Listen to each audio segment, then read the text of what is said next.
নির্বাচন অনুষ্ঠান হওয়ার ক্ষেত্রে 29 এবং 30 এপ্রিল অনুষ্ঠিত হবে। এর মধ্যে এখানে যারা উপস্থিত আছেন তারা সবুজ প্যানেলের সভাপতি প্রার্থী আছেন, সেক্রেটারি প্রার্থী আছেন, সিনিয়র ভাইস প্রেসিডেন্ট প্রার্থী আছেন, ট্রেজারার প্রার্থী আছেন এবং অন্যান্য সকলেই এখানে হাজির আছেন পূর্ণাঙ্গ প্যানেলের। এখানে মূল বিষয় হলো নির্বাচনটি যে আয়োজন করা হচ্ছে এটি সুষ্ঠু হবে কিনা এই আশঙ্কা দেখা দিয়েছে। এর পিছনে কারণ হলো নির্বাচন কমিশন গঠিত হয় যে প্রক্রিয়ায় তার মধ্যে এতদিন ধরে প্রথাগতভাবে প্রচলিত যে একজন প্রধান হবেন আর 10 জন হবেন তার সহকারী, এর বাইরে থাকবেন আরও 100 জন। এই একজন যিনি প্রধান হবেন এটা সর্বসম্মতিক্রমে সকলেই মেনে নিয়েছে। এরপরে যে 10 জন হবেন নিয়ম হলো 5 জন হবে এক প্যানেল থেকে আর 5 জন হবে বিবাদমান আরেকটা প্যানেল থেকে। কিন্তু এখানে দেখা যাচ্ছে এই 5-5-10 জনের ভিতরে তারা এককভাবে 7 জনকে নিয়োগ দিয়েছেন, বাকি 3 জনকে বলতেছেন অপর পক্ষকে দেওয়ার জন্য।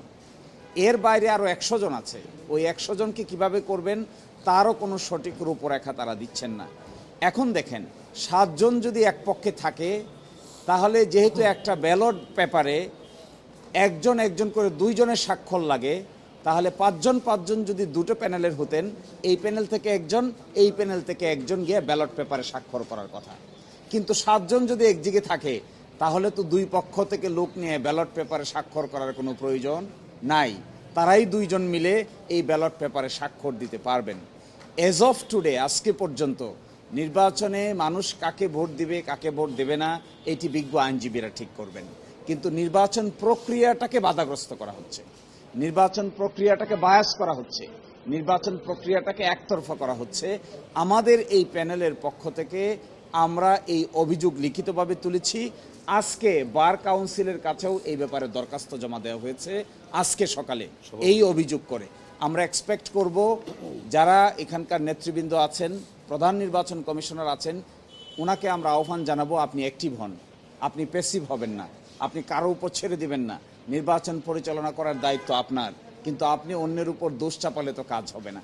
দ্বিতীয়ত হলো অন্য যারা আছেন তাদেরকেও, যারা এর সঙ্গে সম্পৃক্ত, জাতীয়তাবাদী আইনজীবী ফোরামের সঙ্গে যারা সম্পৃক্ত, তাদেরকে আমরা আহ্বান জানাবো একটা সুষ্ঠু ভোটের পরিবেশ তৈরি করুন, আপনারাও সহযোগিতা করুন, আইনজীবীদের আস্থা অর্জন করে সকলেই ভোটে অংশগ্রহণ করুক, যে যাকে মনে চায় ভোট দেখ, তাতে আমাদের কোনো আপত্তি নেই। একই সাথে আমরা ওই দিনও বলেছিলাম যে গঠনতন্ত্রে আছে যে ভোট গণনার সময় ইলেকট্রনিক পদ্ধতি ব্যবহার করা যাবে। আমরা সেটাও বলেছিলাম ওই দিন যে ইলেকট্রনিক পদ্ধতিতে ভোট গণনার সিস্টেমটা চালু করা দরকার। কারণ কি, অতীতে আপনারা দেখেছেন ঢাকা বারের নির্বাচনে ব্যালট বাক্স পর্যন্ত নিয়ে চলে যাওয়া হয়েছে। তো এগুলো আমরা একদম এর পক্ষে নই। আমরা চাই স্বচ্ছ জবাবদিহিতামূলক নির্বাচন হোক। কে হারলো কে জিতলো এটা আমাদের কাছে মূল বিষয় নয়, আমাদের কাছে মূল বিষয় হলো সুষ্ঠু নির্বাচন অনুষ্ঠিত হোক। এর পক্ষেই আজকে সবুজ প্যানেলের সকল নারী পুরুষ মিলে যারা প্যানেলে আছেন সকলে এখানে হাজির হয়েছেন। আমি এবার সংক্ষিপ্ত আকারে এই প্যানেলের যিনি সভাপতি জনাব কামাল উদ্দিন সাহেবকে SM কামাল উদ্দিন সাহেবকে সভাপতি প্রার্থী যিনি আছেন সবুজ প্যানেলের, তাকে সংক্ষিপ্ত আকারে এই ব্যাপারে কিছু বলার জন্য বিনীত অনুরোধ জানাচ্ছি। কি বুঝলেন ভাই? অনলি যেটাই চাই। মূল বিষয়টা হলো নির্বাচন পরিচালনার ক্ষেত্রে স্বচ্ছতা এবং জবাবদিহিতা। এই স্বচ্ছতা এবং জবাবদিহিতার জায়গাটা আমরা সঠিকভাবে দেখতে পাচ্ছি না, এই জন্যই এই আতঙ্কের পরিবেশ তৈরি হয়েছে। এমন যদি হতো যে 5 জন 2 প্যানেলে বিভক্ত হতেন অতীতে যেভাবে হয়েছে, তাহলে এই ধরনের আতঙ্ক তৈরির কোনো প্রশ্নই আসতো না। আমরা বারবার লিখিত আকারে বলার পরেও তারা যেহেতু কোনো পদক্ষেপ নিচ্ছেন না, এই জন্যই আমাদের দায়িত্ব হলো এগুলো মানুষকে জানানো যে অনিয়ম এখানে হচ্ছে, এই অনিয়মটা যেন পূর্ব থেকেই প্রতিরোধ করা যায়। এই জন্যই আমরা আপনাদের সামনে এসেছি।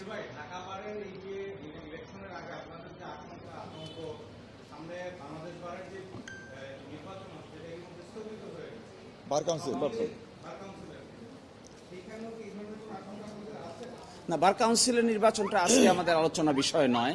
বার কাউন্সিলের নির্বাচন পরবর্তী তারিখ ঠিক হলে আমরা এই ব্যাপারে আপনাদের সঙ্গে বিস্তারিত আলোচনা করব। আজকে ঢাকা বারের প্রায় 20,000-এরও অধিক ভোটার আছেন নারী পুরুষ মিলে। তারা যদি সেফ ফিল না করেন, ভোট দেওয়ার ক্ষেত্রে তাদের ভোটটা সঠিক জায়গায় দিতে পারবেন এবং গণনা হবে, এটা যদি সার্টেন না হন তাহলে তো ভোটারের উপস্থিতিও সেখানে থাকবে না এবং ভোটাররা ডিমোটিভেটেড ফিল করবেন, উৎসাহ বোধ করবেন না। এই জন্য আমরা আমাদের পক্ষ থেকে এই অনিয়মটা আপনাদেরকে জানানো দরকার বলে মনে করছি এবং এই জন্যই মূলত আমরা বার কাউন্সিল নয়, ঢাকা বারই আজকে আমাদের মূল আলোচনার বিষয়।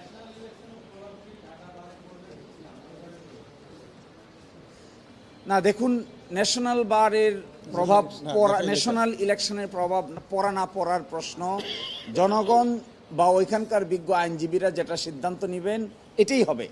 এটা কার পক্ষে যাবে কার বিপক্ষে যাবে এটা নিয়ে আমরা কনসার্ন না। আমরা কনসার্ন হলো স্বচ্ছতা এবং জবাবদিহিতার পার্ট নিয়ে। তাতে যদি বিজ্ঞ আইনজীবীরা ব্লু প্যানেলকে বা সবুজ প্যানেলকে ভোট দিবেন, যদি সবুজ প্যানেলকে ভোট না দিয়ে অপোজিট প্যানেলকে ভোট দিবেন। কিন্তু ভোট হওয়ার আগেই ইলেকশন সিস্টেমে একটা মেকানিজম করার যে আগ্রহ কিংবা দৃষ্টিভঙ্গি দেখা যাচ্ছে, লক্ষণ দেখা যাচ্ছে, আমরা মনে করি এই পরিবেশে ভোট হওয়া এবং ভোট গণনা করা দুইটাই অন্তত রিস্কি ব্যাপার। অতীতে তা হয়েছে, বর্তমানে তা হবে না বলেই আমরা প্রত্যাশা করি, এই জন্যই আপনাদের সামনে আসা।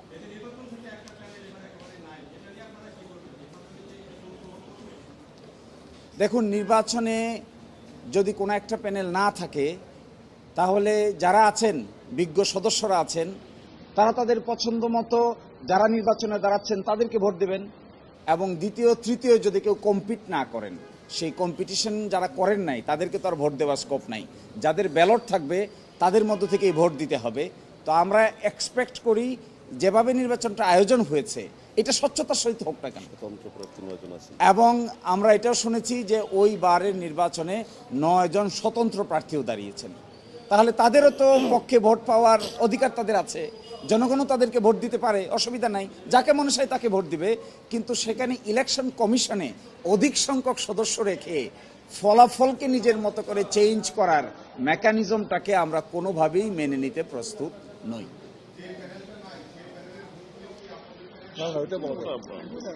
আমরা বলছি এই ব্যাপারটিতে বিজ্ঞ আইনজীবীরাই ঠিক করবেন কাকে ভোট দিবেন কাকে ভোট দিবেন না। কারো সিদ্ধান্তের উপর তো আমাদের হাত নাই। এই ব্যাপারে আইনজীবীদের বিবেচনা বোধের উপরে আমাদের পূর্ণাঙ্গ আস্থা আছে। যাকেই ভোট দেবেন সেটাই আমরা মেনে নিব, কিন্তু স্বচ্ছতা সহিত হোক এটাই আমরা চাই।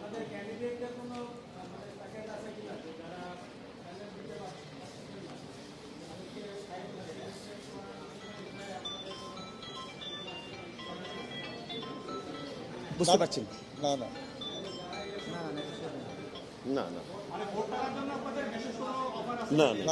না, আমরা আলাদাভাবে প্যানেলের পক্ষ থেকে এবং পার্টিকুলার পোস্টের পক্ষ থেকে আলাদা নির্বাচনী ইশতেহার প্রকাশ করা হবে। এইটার জন্য যে নির্বাচনী তফসিল আছে তফসিলের সীমার মধ্যেই আমরা এটা করব। একইভাবে একটা ফেসবুক পেজ খোলা হয়েছে, আপনারাও সেখানে দেখতে পাবেন যে এই প্যানেলের ইশতেহার কি থাকে এবং প্রতিটা পদের এগেইনস্টে কি কি ইশতেহার থাকে সেটা আমরা ঘোষণা করব। কিন্তু আমরা worried about election administration is not working properly. This is our allegation. এই এলিগেশনটা আমরা শুধু বারেই বলি নাই, ওই ব্যক্তিদেরও বলি নাই, বারকে নিয়ন্ত্রণকারী প্রতিষ্ঠান বার কাউন্সিলকেও জানানো হয়েছে যেন এটা ইমিডিয়েটলি সলভ করেন। নির্বাচন হোক এটা আমরা চাই, কিন্তু এই সমস্যাটা সমাধান হোক এটাও আমরা চাই। তারপরে 29-30 তারিখ নির্বাচন হোক, আমাদের কারো কোনো আপত্তি নেই।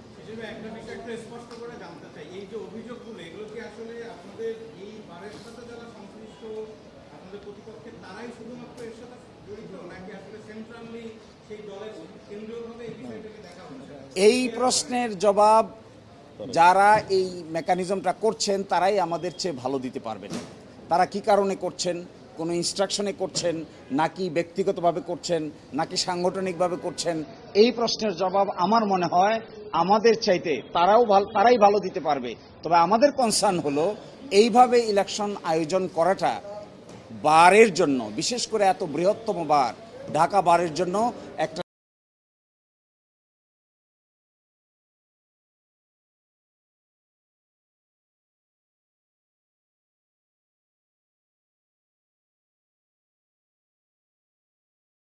এটা এখনকার সাবজেক্ট ম্যাটার না। We will talk this issue letter, very shortly later.